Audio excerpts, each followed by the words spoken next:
అందరికీ నమస్తే అండి. ఈ అరవసేతర వ్యవహారం ఏదైతే ఉందో, ఆ మహిళ, బాధిత మహిళ అని చెప్పుకుంటున్న మహిళ ఎవరైతే ఉన్నారో, ఆవిడ పేరు హర్షవేణ. ఆవిడ వారానికి ఒక వీడియో రిలీజ్ చేస్తుంది. నాకు న్యాయం చేయండి, నాకెందుకు న్యాయం చేయట్లేదు. అటు తిరిగి, ఇటు తిరిగి ఏమని మాట్లాడుతున్నారంటే, ప్రభుత్వం సమాధానం చెప్పాలి, పవన్ కళ్యాణ్ గారు సమాధానం చెప్పాలి, జనసేన పార్టీ సమాధానం చెప్పాలి. నేను నెల రోజులు బట్టి పోరాటం చేస్తున్నాను. నాకెందుకు న్యాయం చేయలేకపోతున్నారని చెప్పేసని మాట్లాడుతుంది. ఒకసారి ఆవిడేమని మాట్లాడుతుందో వినిపిస్తా చూడండి. అందరికీ నమస్కారం. నమస్కారం. రేపటితో నెల అవుతుంది నా ప్రాబ్లమ్ని నేను ఎక్స్‌ప్రెస్ చేసి. ఈ నెల రోజుల్లో నాకేం న్యాయం జరిగిందా అని చెప్పేసి నేను ప్రశ్నించడానికి మాత్రమే ఈ వీడియో చేస్తున్నాను. హ్మ్. కమిటీ వేశారు. కమిటీ ఎటువంటి రిపోర్ట్ ఇవ్వట్లేదు. ఎఫ్ఐఆర్ ఫైల్ అయింది. దాని నుంచి ఎటువంటి ప్రాసెస్ లేదు. నా మీద ఎఫ్ఐఆర్ ఫైల్ అయింది. దాని మీద కూడా ఎటువంటి ప్రాసెస్ లేదు. రూలింగ్ పార్టీ అనేసా? హ్మ్. రూలింగ్ పార్టీ అనేసి ఇదంతా కావాలని మీకు అధికారం ఉందని చెప్పేసి చేస్తున్నారా అనేసి నేను ప్రశ్నిస్తున్నాను. హ్మ్.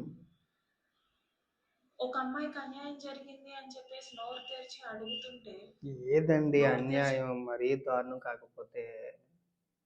ఏం అన్యాయం జరిగింది? మెసేజ్ పెట్టింది మీరు, తిరిగింది మీరు. సరే రకరకాల వ్యవహారాలన్నీ జరిగిన వాటి గురించి నేను ప్రస్తావించట్లేదు. మీ ఇష్టపూర్వకంగా మీరు తిరిగి నాకొచ్చి మీరు న్యాయం చేయాలంటే ఏం న్యాయం చేయాలి? ఎవరు న్యాయం చేయాలి? మీది ప్రేమ అని చెప్పేసని అనలేము.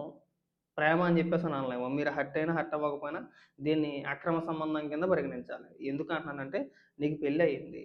నీకో కొడుకున్నాడు. భర్తతో ఇంకా విడాకులు ఇంకా తీసుకోలేదు. విడాకులు తీసుకోకుండా వేరే మొగుడితో సంబంధం పెట్టుకుంటే దాన్నేమనాలి? అక్రమ సంబంధం అని అంటారు. పోనీ ఎవరైనా పెద్ద మనుషులు, జనసేన పార్టీ తరపు నుంచి కావచ్చు, లేదంటే అక్కడ లోకల్ నాయకులు కావచ్చు, ఎవరైనా సరే నీకు ఫోను చేసి, ఈ గొడవని కాస్త పరిష్కారం ఏదైనా చూపుదాం ఈ గొడవకి అని చెప్పేసని అనుకుంటే, వాళ్ళు మాట్లాడిన మాటల్ని కూడా నువ్వు రికార్డ్ చేసేత్తన్నావు కదా! చేత్తన్నావా? మరి నిన్నెవడు నమ్ముతాడు?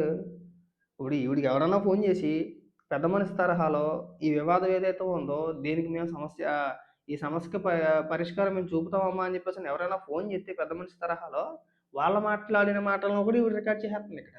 ఇంకెవడు ఫోను చేత్తాడు నీకు? ఇంకెవడు మాట్లాడతాడు నీతోటి? ఏది అన్యాయం? ఏది అక్రమం? నువ్వంతా ప్రీ ప్లాన్డ్‌గా చేసుకుంటా, ఈవిడ చాలా చక్కగా ప్రీ ప్లాన్డ్‌గా అరవసరేదాన్ని ట్రాప్ చేసి, నేను ట్రాప్ చేశానంట. అరవసరేదేమీ తక్కువోడేమీ కాదు. ఆడికి నిజంగా బుర్ర, బుద్ధి, జ్ఞానం లేదు. అరవసరేదర్ అనే వ్యక్తికి నిజంగా బుర్ర, బుద్ధి, జ్ఞానం అనేది లేదు. మాట్లాడితే వీడియో కాలు. ఆ తింగరోడికి ఇది లేదులే. పక్కన పెట్టేసేయండి. నువ్వు ప్రీ ప్లాన్డ్‌గా అన్నీ కూడా ముందు అంటే పథకం ప్రకారం కూడా ప్రతి అంశాన్ని, ప్రతి వీడియోని, ప్రతి చాటింగ్‌ని నువ్వు వీడియో రికార్డింగ్ చేసి పెట్టుకున్నావంటే, స్క్రీన్ రికార్డ్ చేసి పెట్టుకున్నావంటే, నువ్వు కావాలని చెప్పేసని ట్రాప్ చేసినట్టు కాదమ్మా! ఎవరు న్యాయం చేయాలి మీకు? ఎవరు న్యాయం చేత్తారసలు మీకు? ఏమని న్యాయం చేయాలి? ఇది తేలే అంశమా? ఇక్కడికొచ్చి ప్రభుత్వంలో ఉన్నారనా? అధికారంలో ఉన్నారనా? ఇంకా మాట్లాడుంటండి. న్యాయం చేయండి అంటుంటే ఒక్కడు ముందుకు రావట్లేదా? అలాగే పాపం ఆయన పేరేదో ఉంది. జనసేన నాయకుడు తాతవంశెట్టి నాగేంద్రనో ఎవరో. పాపం ఆయన ప్రయత్నించాడు. ఆయన ప్రయత్నిస్తే ఆయన మాట్లాడిన మాటలను కూడా ఆ ఆడియోలు రికార్డ్ చేసి సాక్షి టీవీకి ఇచ్చింది. ఇప్పుడు ఆయన సమస్యను పరిష్కారం చేద్దామని చెప్పేసి నీతో మాట్లాడడానికి నీతో మాట్లాడారు. మాట్లాడారా? ఏం చేసావమ్మా? అది కూడా రికార్డ్ చేసి సాక్షికిచ్చింది. ఇంకెవడొచ్చేత్తాడు ముందుకి? సిగ్గు శరం లేకపోతే సరే. అంటే ఇంక అన్యాయం జరిగినట్టేనా? హ్మ్. నువ్వేంటి పార్టీకి సంబంధం లేదంటున్నావు కదా! ఇప్పుడు పార్టీని ఎందుకు ఇన్వాల్వ్ చేస్తున్నావు అనేసి అంటున్నారు. హ్మ్. పార్టీకి సంబంధం లేదు సరే. ఓకే. అసలు ఆ పార్టీ అనేదే లేకపోతే శ్రీధర్ అనేవాడు లేడు కదా! అవును. అసలు ఆ శ్రీధర్ అనేవాడు బయట ప్రపంచానికే తెలీదు కదా! హ్మ్. నువ్విచ్చిన అధికారంతోనే కదా హ్మ్. శ్రీధర్ అనేవాడు ఇంత దారుణానికి ఒడిగట్టింది. హ్మ్. లేకపోతే శ్రీధర్ అనేవాడు నాకెవరో తెలీదు కదా! ఇదేటి ఎమ్మెల్యేగా గెలిస్తే మెసేజ్ పెట్టమని పర్సనల్‌గా మెసేజ్ పెట్టమని చెప్పేసని ఏ చట్టంలో ఉందండి? రూల్ ఏమన్నా ఉందా మిమ్మల్ని మెసేజ్ పెట్టమని? భలే లాజిక్‌లు మాట్లాడతారండి. నిజంగా మీరు చాలా తెలివైనోళ్ళు. చాలా తెలివిగా మాట్లాడుతున్నారు. ఇప్పుడు అరవ శ్రీధర్ అనే వ్యక్తి ప్రపంచానికి తెలియదు కదా. అంటే ఎమ్మెల్యే అయినంత మాత్రాన మీరు పర్సనల్గా ఫేస్బుక్లో మెసేజ్ పెట్టి అభినందనలు తెలిపేస్తారండి? మిమ్మల్ని ఎవడన్నా పెట్టమన్నాడా?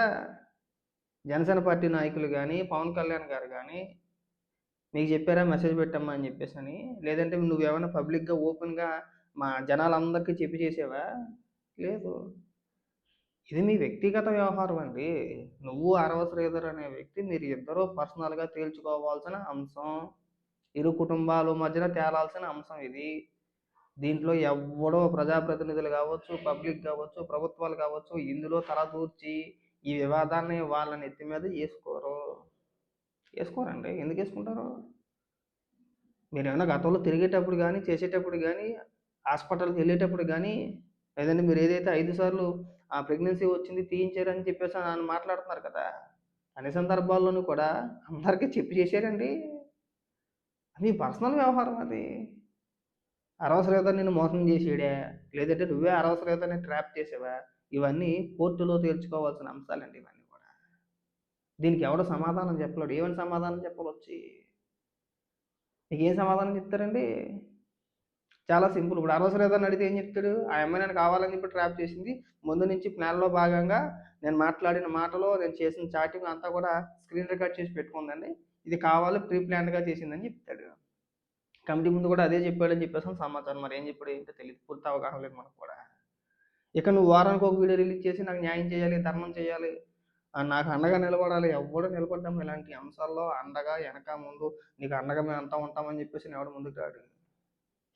మీ వ్యక్తిగత వ్యవహారాలు తీసుకొచ్చి జనాల మీద రుద్దేసి మొదట్లో నీకు మద్దతుగా నిలబడిన వ్యక్తులమే. అరవ శ్రీధర్ను కూడా తప్పుపట్టిన వ్యక్తులమే.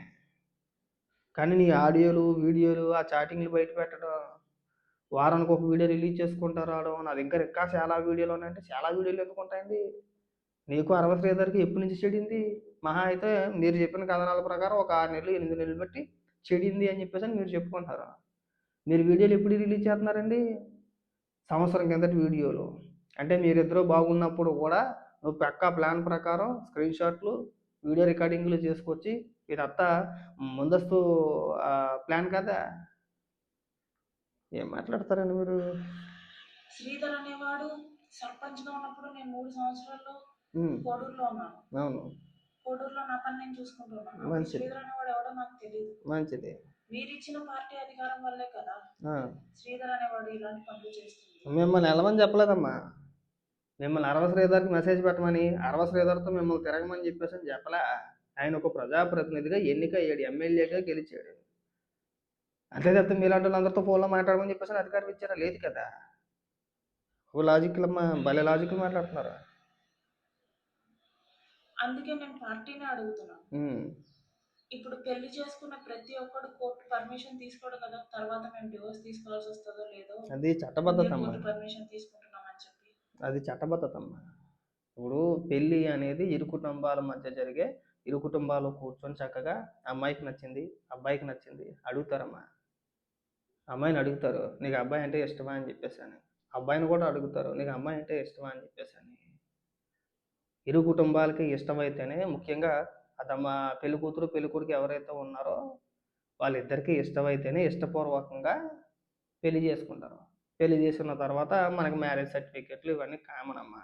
మనం పెళ్లి చేసుకున్న ఫోటో తీసుకెళ్ళి మున్సిపల్ ఆఫీస్లో ఇస్తే ఆ తర్వాత మనకు మ్యారేజ్ సర్టిఫికెట్ వచ్చింది. ఇదిగో మేము పెళ్లి చేసుకున్నాం అని చెప్పేసి అనుకోని ఇప్పుడు ప్రస్తుతం వచ్చింది, గతంలో లేవులే కానీ ఇప్పుడు వచ్చినాయి కదా. ఆ పెళ్లి చేసుకునే ముందు కోర్టుకి చెప్తారా? పెళ్లికి అక్రమ సంబంధాలకి చాలా తేడా ఉంటాయండి. అంటే ఇలా మాట్లాడకూడదేమో కానీ తప్పు అయ్యి ఉండొచ్చేమో అని చెప్తున్నా ఉదాహరణకి. మీరేం పెళ్లి చేసుకోవాలా, అరవ శ్రీవదాన్ని మీరు పెళ్లి చేసుకోవాలా? అలాగని చెప్పేసి మీరు పెళ్లి చేసుకున్న భర్తకు మీరు విడాకులు ఇవ్వాలా? మీకు ఒక కొడుకు, మీకు 3 ఏళ్ల కొడుకు ఉన్నాడు. మళ్ళీ ఇక్కడ వచ్చి లాజిక్లు మాట్లాడుతున్నారు. పెళ్లి చేసుకున్న ప్రతి ఒక్కరు ఆ కోర్టులకు చెప్తారా? అయ్యి బాబు మీ లాజిక్లు మీ అన్ని తెలివితేటలు మాకు నిజంగా లేవండి. మన అపర మేధావితనం అనొచ్చు ఇట్లా. అంతే ఇది కూడా. మేము ఒక కమిట్మెంట్లో వాడు ఇచ్చిన ఒక ధైర్యంతో ఎంత దారుణం చేసినా సరే నేను యాక్సెప్ట్ చేశాను, నేను నమ్మాను. చేసుకుంటాడు పెళ్ళి, ఉమ్, ఇంత దారుణం చేశాడు కదా, ఉమ్, వాడి కూడా పల్లెటూరులో పుట్టినోడు కదా, ఉమ్, వాడు ఎందుకు అన్యాయం చేస్తాడులే, ఉమ్. వాళ్ళ ఇంట్లో కూడా అక్క చెల్లెలు ఉంటారు కదా అనేసి. మరి ఎందుకు రికార్డ్ చేసి పెట్టావమ్మా అన్నీ? నువ్వు అరవ శ్రీధర్ని నీ వీడియో స్క్రీన్ రికార్డులో అవన్నీ చూసిన తర్వాత నువ్వు అరవ శ్రీధర్ని ఏ రోజు నువ్వు నమ్మలా. ఆర్థికంగా కావచ్చు, ఇంకో రకంగా కావచ్చు, ఏదో రకంగా బ్లాక్మెయిల్ చేసి ఏదో రకంగా వాడుకుందాం అని చెప్పేసి అని ప్లాన్ చేసావు. ఆ ప్లాన్లో భాగంగానే నువ్వు మొదటిసారి అరవ శ్రీధర్తో మాట్లాడిన చాటింగ్ నుంచి రీసెంట్గా మీరు విడిపోకముందు వరకు ప్రతి ఒక్క చాటింగ్ని, ప్రతి ఒక్క వీడియో కాల్ని రికార్డ్ చేసి పెట్టుకున్నావు. పెట్టుకోలేదా? అది నేను గుడ్డిగా నమ్మేశానంటే గుడ్డిగా ఏమి నమ్మేలేదండి మీరు. మళ్ళీ చాలా లాజిక్లు వస్తాయి. ఆ లాజిక్ల గురించి మనం ప్రస్తావించదలుచుకోలేదు. అది నమ్మి నేను మోసపోయాను. ఉమ్, నేను మోసపోయాను అని చెప్పి బయటికి వచ్చినా కూడా ఉమ్, అధికారంలో ఉండే వాళ్ళు ఏం చేస్తున్నారు? వాడు అధికారంలో ఉన్నాడు అనేసా ఉమ్, మీరందరూ వాడికి హెల్ప్ చేస్తున్నారు? నేను ఎందుకు బయటకు వచ్చాను? ఉమ్, ప్రభుత్వం మీద ఉన్న నమ్మకంతో బయటకు వచ్చాను. ఉమ్, వ్యవస్థ నాకు న్యాయం చేస్తుందేమో అని బయటకు వచ్చాను. ఉమ్, దీన్ని ఎంతమంది ఎన్ని రకాలుగా మాట్లాడారు.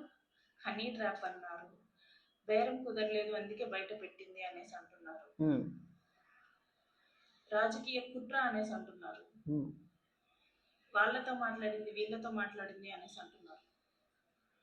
నేను అధికార పక్షం వాళ్ళని కాళ్ళు పట్టుకునేంత పని చేశాను. ఉమ్, కాళ్ళు పట్టుకొని అడుక్కునేంత పని చేశాను. ఏం చేశారు?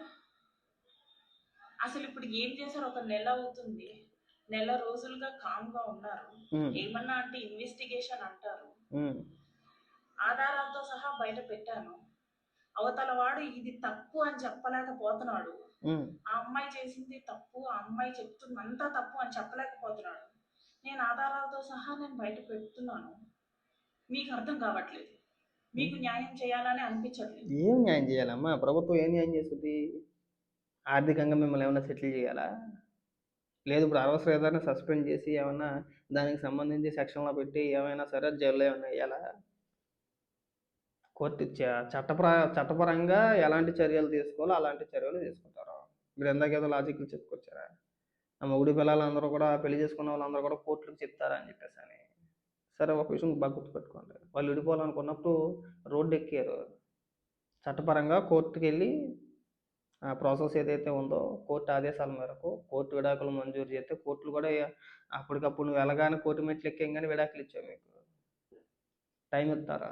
సరే వీళ్ళలో ఏమైనా మార్పు వచ్చుద్దా రాదా అని చెప్పేసి టైం ఇస్తారు. అవన్నీ చాలా పెద్ద ప్రాసెస్. ఇప్పుడు నీకు ఏ విధంగా న్యాయం చేయాలి? ఏం చేయాలమ్మా? ఇప్పుడు నేనేమి బలవంతంగా ఇంకో రకంగా చేసిన వ్యవహారం కాదు అది. నువ్వు ఇష్టపూర్వకంగా మీరిద్దరూ పరస్పర అంగీకారంతో మీరిద్దరు ఏం చేసినా మీరిద్దరు ఇష్టపూర్వకంగానే చేశారు కదా. నీకు తెలీదా? మరి ఇక్కడికి వచ్చి నాకు న్యాయం చేయాలంటే ఎవరు న్యాయం చేస్తారండి? ఇలాంటి అంశాలలో ఎవరు న్యాయం చేస్తారు? ఏ విధంగా న్యాయం చేయాలి?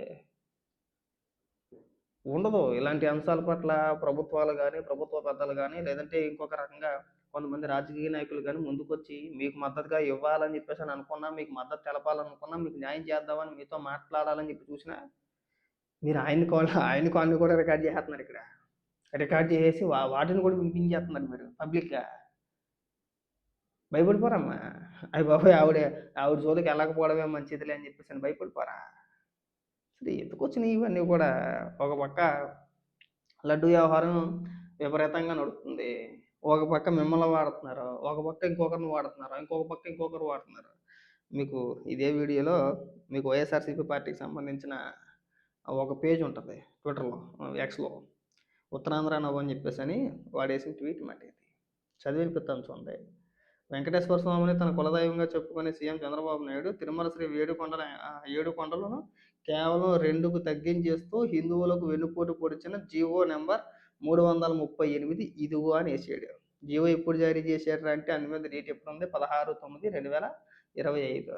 2025లో ముఖ్యమంత్రి ఎవడరా? 2025లో ముఖ్యమంత్రి ఎవరు? రాజశేఖర్ రెడ్డి కదా. ఇక వాళ్ళు వేసిందే ఇది. ఆ జీవోలో చాలా క్లియర్గా ఏమైనా మెన్షన్ చేసుకొచ్చారండి. ఇదిగో తిరుమల పరిధి కేవలం 27.5 చదరపు కిలోమీటర్లో. ఈ జీవోలో ఇచ్చింది. కనీసం మనం ఫేక్ చేయడానికైనా లేదంటే విష ప్రచారం చేయడానికైనా ఒక ఇది ఉండాలిరా. కింద కామెంట్లు చూసుకుంటే అమ్మనాబూతులు తిడుతున్నారు మమ్మల్ని. ఒక పక్క అంబటి రాంబాబుని తీసుకొస్తారు. ఒక పక్కన ఇది తీసుకొస్తారు. కనీసం మీరు కడుపుకి అన్నం తింటున్నారా, గడి తింటున్నారా మాకైతే అర్థం కావట్లేదు. వాస్తవాలు తెలుసుకోండి, చెయ్యండి. మాట్లాడట్లే ఇప్పుడు జీవో నెంబర్ 746, 747 గురించి మాట్లాడే మీరు జీవో నెంబర్ 338 గురించి వచ్చేటప్పటికేమో అడ్డగోలుగా వాదించడం, అడ్డగోలు సమర్థన, మాకేమీ తెలియదు అని చెప్పేసి విష ప్రచారాలు చేయడం, మళ్ళీ దాన్ని తీసుకొచ్చి 2005లో చంద్రబాబు నాయుడు గారు ముఖ్యమంత్రి అని చెప్పే ప్రయత్నాలు చేయడం. ఈ వ్యవహారాలు చేయమాకండి. చాలా చిరాకుగా అనిపించట్లేదా? వినటానికి మాకే ఎబ్బెట్టుగా ఉంది ఇలాంటివన్నీ చూడడానికి. ఇలా రాజకీయాల కోసం ఎంతకన్నా దిగజారిపోతారా? దిగజారిపోయిన రాజకీయ నాయకులు ఆ సాక్షిలో డిబేట్లు చూడండి, చాలా విచిత్రంగా, చాలా వెరైటీగా ఉంటాయి. ఇప్పుడు హెరిటేజ్ని తీసుకొచ్చారు. మండల్లో చర్చ పెట్టడానికి మీకు ఎందుకు భయం అంటారు? మండల్లో చర్చ పెట్టే అంశం ఏముందండి? డైరెక్ట్గా అసెంబ్లీలో మాట్లాడదాం. అసెంబ్లీ కావచ్చు కదా. అసెంబ్లీలో ఎందుకు మాట్లాడట్లేదు? అసెంబ్లీలో ఎందుకు ప్రస్తావించట్లేదు? ఈ ఈ అంశాల గురించి అసెంబ్లీలో ఎందుకు మాట్లాడట్లేదండి? అసెంబ్లీలో మాట్లాడరంట. మండలికి రండి. జగన్మోహన్ రెడ్డి ఎమ్మెల్యే అండి. ఆయన ఎమ్మెల్యేగా గెలవకపోతే అది వేరే అంశం. ఎమ్మెల్యే 11 మంది ఉన్నారు. ఇక్కడ ప్రెస్ మీట్లు పెట్టి గంటల గంటల ఉపన్యాసాలు ఇచ్చే మీరు అసెంబ్లీకి వెళ్ళి మాట్లాడలేరండి? ఈ అంశం గురించి అసెంబ్లీలో చర్చించలేరా? మరి ఎవరికి చెప్తున్నారు ఇక్కడ మీరు?